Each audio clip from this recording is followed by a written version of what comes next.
I'm trying out a different jam at the beginning of every one of these. Welcome, everybody, to Snack Size DFS for Friday. That is December the 20th, 2024. Brenton Eckersley is coming up in about 1 minute. He's going to break down the Friday card. It's a shorter one. Sometimes those are actually the harder DFS slates. So Brenton's going to make sure that you guys are picking the right players from the smaller player pool.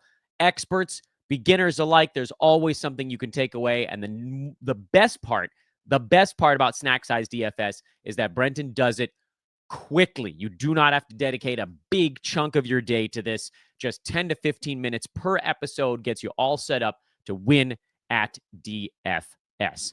This is an Old Man Squad fantasy basketball presentation. Make sure to hit that like button, subscribe to the YouTube page to make sure you don't miss any future episodes of our full season or our DFS offerings. And make sure to check out our buddies at Bet Online, the site that continues to be the world's most trusted betting platform and your number one source for online betting. From the earliest odds to in-game live betting, Bet Online provides you with all the action and the ability to watch the games as they happen. They've got the largest selection of odds on everything.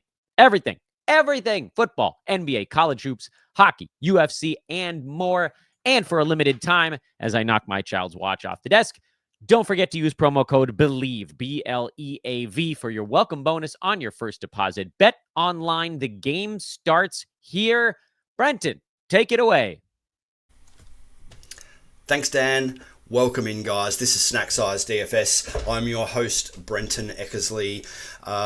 Recording second day in a row here. I had a bit of extra time. It's a short game card this time for us. Only 3 games on, so I thought, what the hell? Let's jump in. Keep the momentum going. I really appreciate the support from you guys. It's been fantastic to see all those YouTube watchers and comments on Twitter, Blue Sky, and on YouTube. Really appreciate it. We're going to keep this rolling with the Friday, December 20th games. As I said, there are only 3 games on today or tonight. Just keep in mind, I am in Australia, so I do record these early. So you guys are well advised to keep on top of the news. If you follow me on Twitter, mostly on Twitter, I will actually update a few things that are major things that are happening with the news during the hours leading up to the card starting. So make sure you give me a follow there at Terrain72, and you can keep up with some last minute changes, because if you don't have your eye on the news in DFS world, it's an ever-changing, rapid-moving scenario, and you will miss out. So join us over there as well once the card is close to kicking off. Friday, 20th of December, our game notes. The major thing here to note is that every team playing tonight is on a back-to-back. So whether they're coming out of a game like Charlotte or heading into games like Cleveland, we do need to keep our eye on the news for back-to-backs. We do have players sitting quite often in those cases. For instance, Charlotte just played.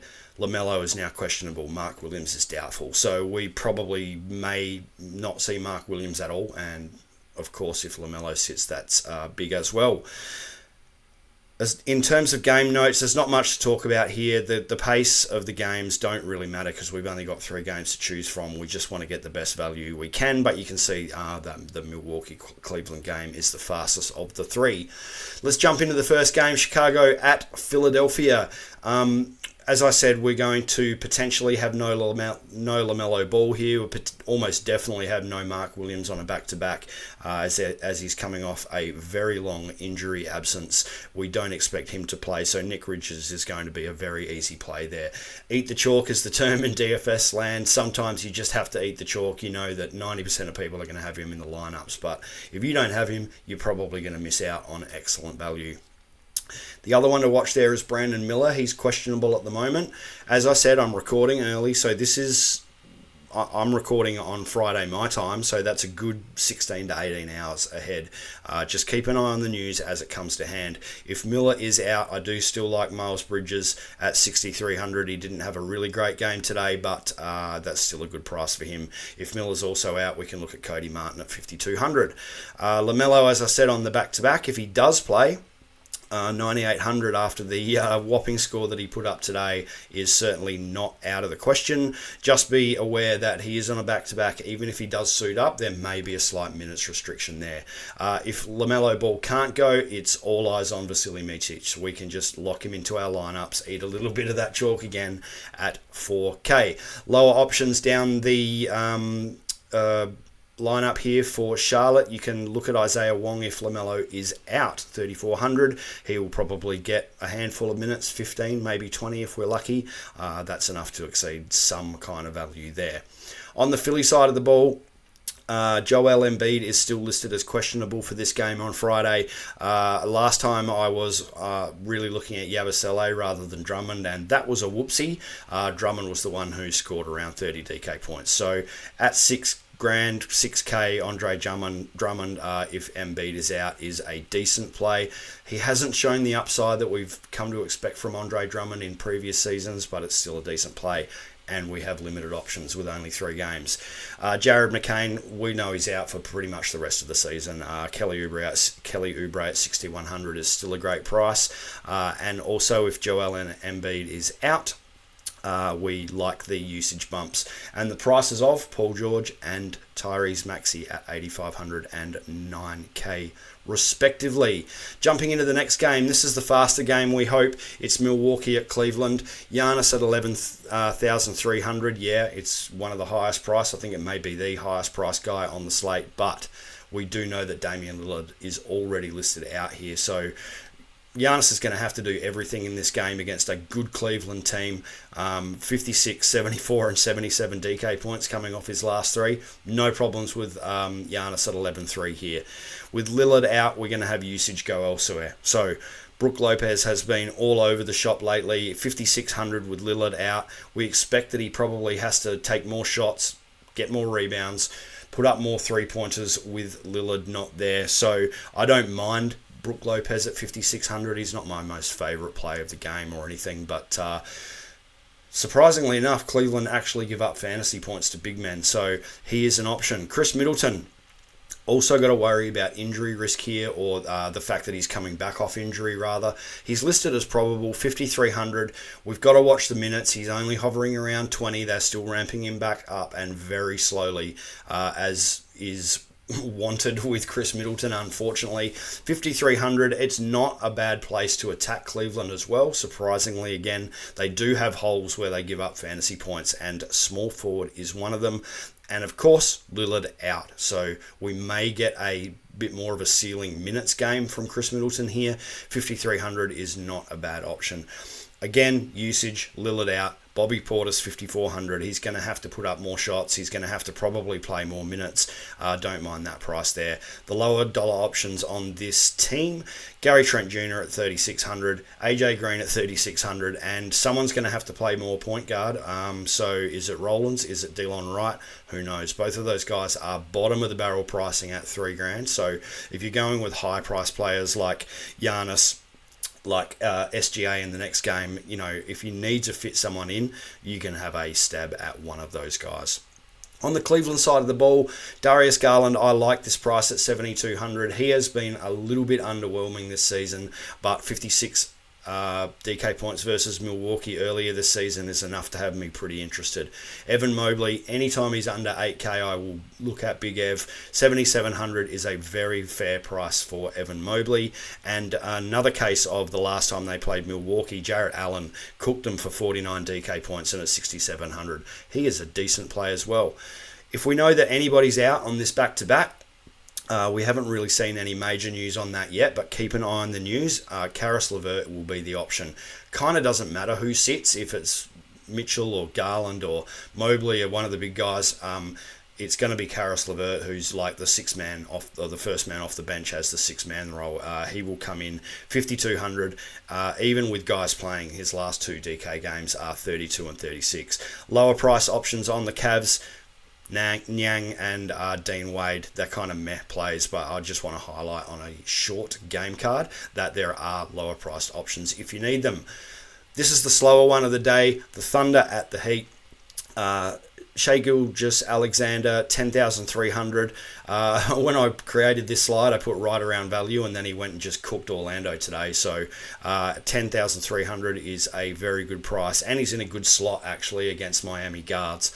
Jalen Williams has been pretty underwhelming lately as well, but he has had a big price drop. So if you need someone in the middle of the pack pricing that can still put up 40 to 45, Jalen Williams isn't a bad option. He has dropped off my radar a little bit. In fact, I took him out of my favourite plays of the game, but we still need to list him because he's going to be the second option for the Thunder. Isaiah Hartenstein's been doing the thing again. Today he put up around 45 DK points, I believe, $7,000. That is better than a cash play. I've changed my mind on that little listing there. Yeah, you can play Isaiah Hartenstein here. We need to also just watch who starts, as is always the case, especially with the shooting guard position for the Thunder. Is it Cason Wallace? Is it Isaiah Joe? Today it was Aaron Wiggins who got all the minutes, like 30 minutes. So yeah, it's a little bit of a washing machine in there. We need to be careful which one is starting is usually the best option. Alex Caruso continues to get around that 18 to 24 minutes off the bench. So 4K is a bit of a dart throw for you if you need it. On the Miami side of the ball, Jimmy Butler, 7,900. I didn't see that 88 DK point game or whatever it was a couple of days ago coming. I'm not sure that anybody did. Yeah, look, it's not a bad option, 7,900. Let's hope he continues to kick on a roll, if you like. 7,900 if he's going to put up insane DK points like that. 7,900 is not a bad option. Terry Rozier is this is the first time I may have looked at him this year at 4,600. He had 30 plus minutes versus Detroit. Is that real? Who knows? Spoelstra is playing different lineups all the time. We're seeing Drew Smith. We're seeing a lot of different guys. But at 4,600, if you need to land on Terry Rozier, I'm not too fussed on that. Drew Smith, 4,300. Surprisingly, he is the one who Spoelstra's playing a lot of lately. 30 plus minutes in his last two games. He does have low upside, but again, we need to find lower price guys on this 3-game card to help us fit those bigger price players in. Lower options, Duncan Robinson, meh, and he would be tournament only as a bit of a dart throw. My favourite picks for the Friday, December the 20th games, Giannis versus Cleveland, Vasily Micic versus Philly if LaMelo Ball is out, Richards versus Philly if Williams is out, Cody Martin versus Philly if Miller is out, SGA versus Miami, Butler versus OKC, and Rozier versus OKC. Thanks for tuning in. The idea of this show is keep it short and sweet, right? And I think we did it for this three-game card right there. Like, subscribe, share this on the socials. We love your interaction. If you have any questions for me, you can do it under the YouTube video right here, or online on the socials at Terrain72 on X/Twitter and Terrain72.bsky.social. That's it for today. I'm going to skip the Saturday card. It's another big one, and I've just done a back-to-back here. So we will see you very shortly, though. Back to you, Dan. Thanks, Brenton. That was, as always, dynamite. Good luck on your DFS card, everybody. Thanks so much for tuning into another episode of Snack Size DFS. I'm Dan Besbris for Brenton Eckersley, who, again, you can check out on Twitter at Terrain72. Like, rate, and subscribe. Those are the things you got to do. You can find me on social at the name listed below. It's at Dan Besbris. Old Man Squad just continues to rumble along, and we will talk to you guys very, very soon. Good luck again, everybody. So long for now.